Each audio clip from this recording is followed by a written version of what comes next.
Everything we really love undergoes a change, so suffering must become love. That is the mystery. Amen. He's known as a fool by those around him, but they acquiesce because of his power and position. He is paranoid, contemptuous of those who oppose him, ridiculing and humiliating them. He knows little of his country's history. He's a malignant narcissist who sees the world only through the lens of himself and his interests. He has no compassion for the cries of children separated from their parents. He is a racist and sees his enemies as less than human. He is a ruthless sexist, yet outsmarted by women at every turn. And a new king arose over Egypt who did not know Joseph, says the lesson from Exodus. This king, called a Pharaoh, couldn't pass Egyptian History 101. He had no clue that years ago the Hebrew Joseph had saved the country from famine and utter destruction. The Pharaoh is so foolish that the very things he seeks to avoid happen because he sets them in motion by his fear. He orders the Egyptian midwives to murder all Jewish male babies because he is scared that when they grow up, they will threaten his power. But the immediate threat is from the women around him, and he doesn't begin to see it. Why aren't the Hebrew babies being killed? He roars at the midwives, Shiphrah and Puah. They just can't carry out his orders, so they appeal to his prejudices. One scholar paraphrases their response, well, they say, the Hebrew women are like animals and give birth too quickly for us to get there, compared to our Egyptian mothers who are forced to labor harder and longer during childbirth because they are delicate.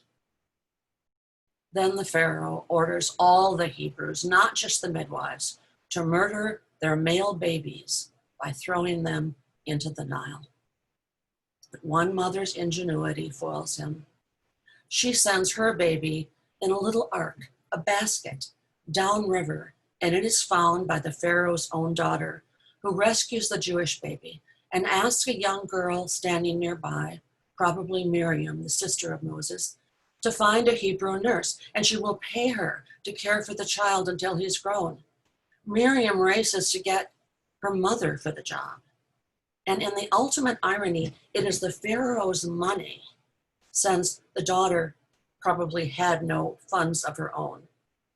It is the Pharaoh's money that is used to raise the man who will be his downfall, this Moses, rescued by his own daughter from the river. The Pharaoh might have made a mistake in letting all the girl babies live. I hear the words of these dark-skinned Hebrew women echo in the words of those today who rescue children and demand they be clothed and fed. I feel their spirit in the increasing visibility and political prominence of women of color, kindred spirits to the midwives, Shiphrah and Puah, and to Jochebed, the mother of Moses, and to Miriam, his sister, and the unnamed daughter of the Pharaoh, who became his stepmother. Leaders come and go. The culture changes, our families change, we change ourselves. Today we're told that we'll get through the changes inflicted by COVID because in history we have always triumphed. But we don't live in history. We live in the here and now. And today, with no timeline offering hope, no solution on the horizon, no let up in the need for masks and hand sanitizer and distances, added to a national election closing in that could not be more important, plus the fires and the hurricanes, with the Israelites we might ask, how long, O Lord, how long? Is religion supposed to be a consolation? How is that working for you?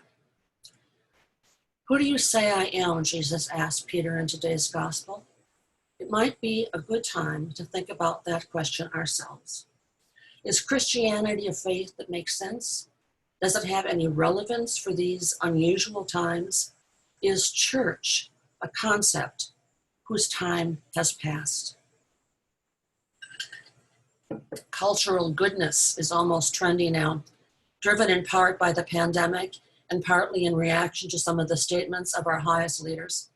Love and kindness are cropping out all over. A site called kindnesspandemic.com got 50,000 members its first day. Celebrities such as actor Emma Thompson are seen online reading poems about compassion.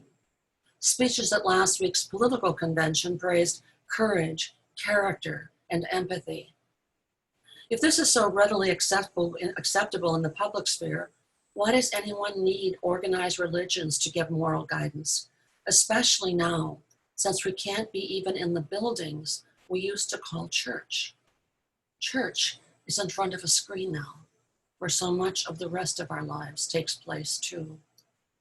However, look at what the church still is.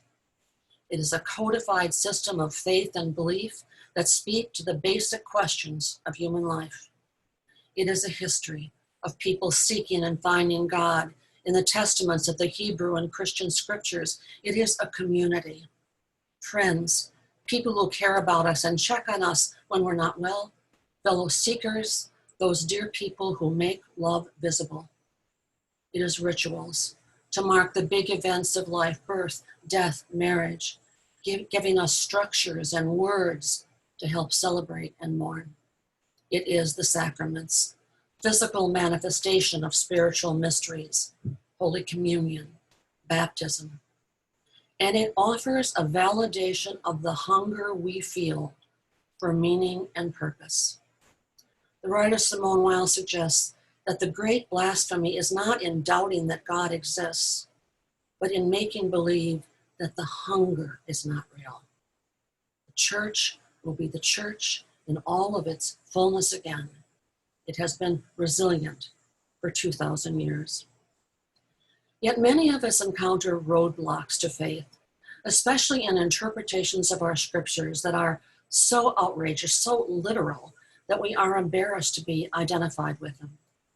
We might feel that fundamentalist Christianity has hijacked our faith. However, sometimes asking the right questions exposes the problems. Here is an excerpt from the TV series The West Wing, as President Bartlet meets a new person at a reception in the White House.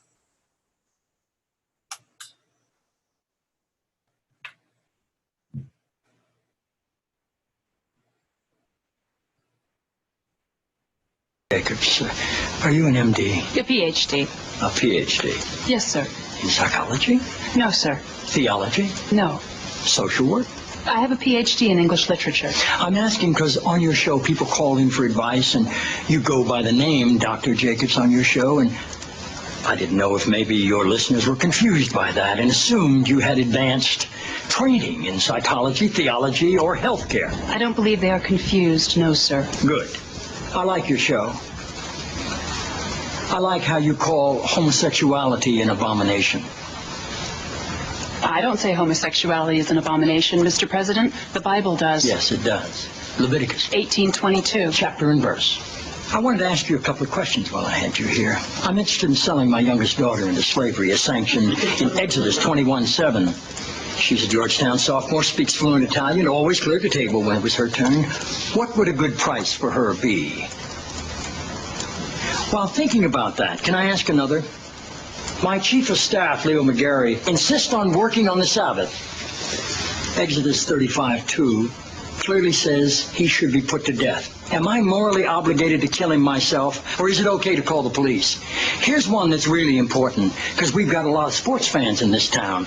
Touching the skin of a dead pig makes one unclean, Leviticus 11:7.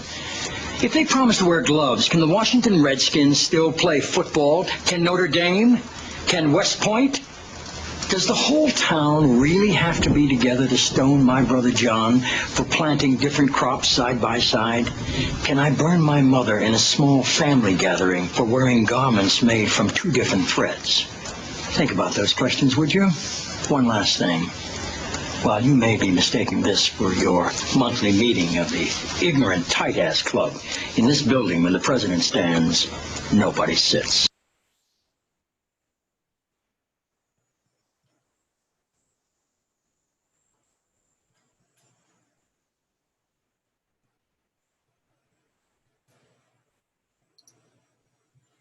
Most of us are struggling right now with the accumulation of COVID and its accompanying loneliness, isolation, social distancing, and severe limitations on what we can do safely. The pressing obligation to learn more about race, then the pressure of the coming election and its projected aftermath. One of the worst parts of the virus for me is the lack of a timeline, a schedule, an endpoint that I could mark off on a calendar. Not knowing can be its own kind of agony. I think that self-doubt also enters the picture. How am I going to make it through the winter? Will depression cripple me? Anxiety, boredom, will I get sick? What about the people who depend on me? The Greek philosopher Seneca observed that sometimes even to live is an act of courage. The lessons today have a kind of coherence that is sometimes not obvious in our lectionary. In both of the lessons from Exodus and Matthew, an individual person is set apart, a baby rescued from the waters, a devoted disciple pulled out of the crowd to be recognized by Jesus as the rock of the church. Neither asked for this recognition, neither deserved it. Certainly a baby whose only accomplishment so far was to stay alive, and certainly not Peter, the big brash fisherman who would go on to betray Jesus numerous times. God saw something in them, and does in us too.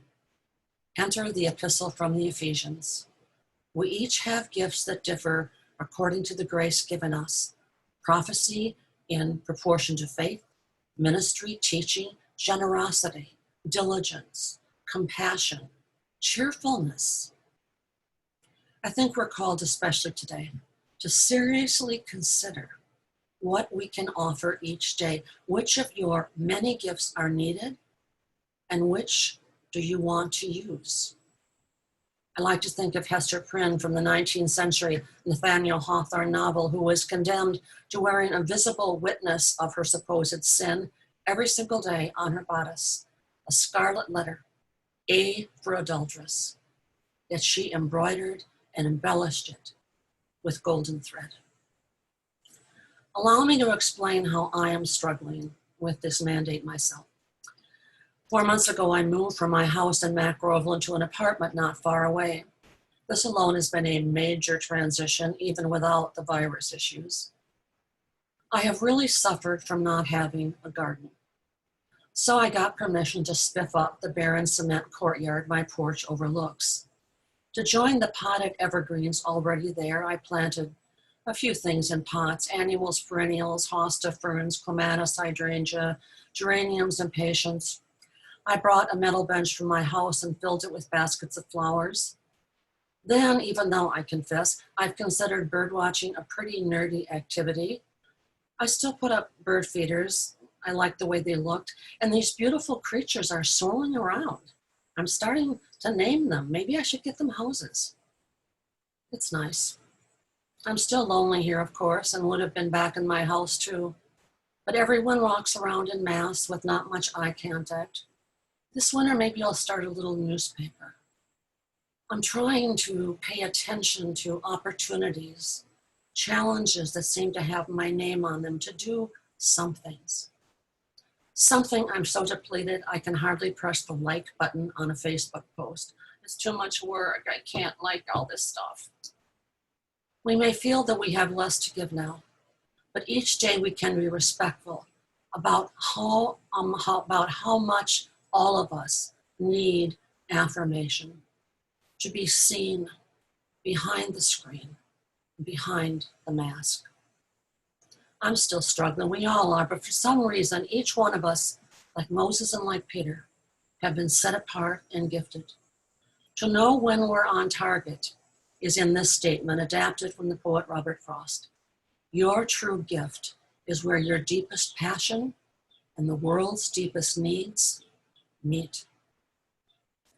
So I'll close with a story about resilience, creativity, and ultimately the heart of Christianity. At age 40, the Bohemian writer Franz Kafka, who lived around 1900, who never married and had no children, walked through the parks in Berlin when he met a girl who was crying because she had lost her favorite doll. she and Kafka searched for the doll unsuccessfully. Kafka told her to meet him the next day and he would come back to help her look for the doll. The next day, when they had not yet found the doll, Kafka gave the girl a letter written by the doll saying, "Please don't cry. I took a trip to see the world. I will write to you about my adventures." Thus began a story which continued until the end of Kafka's life. During their meetings, Kafka would read the letters of the doll, carefully written with adventures and conversations, and the girl loved them. Finally, Kafka brought back the doll, the one he bought in Berlin. "It doesn't look like my doll at all," said the girl. Kafka handed her another letter in which the doll wrote, "My travels have changed me." The little girl hugged the new doll and brought her happily home. A year later, Kafka died. Many years later, a now adult girl found a letter inside the doll. In the tiny letter, in the tiny envelope, signed by Kafka, was written, "Everything you love will probably be lost, but in the end, love will return in another way." Amen.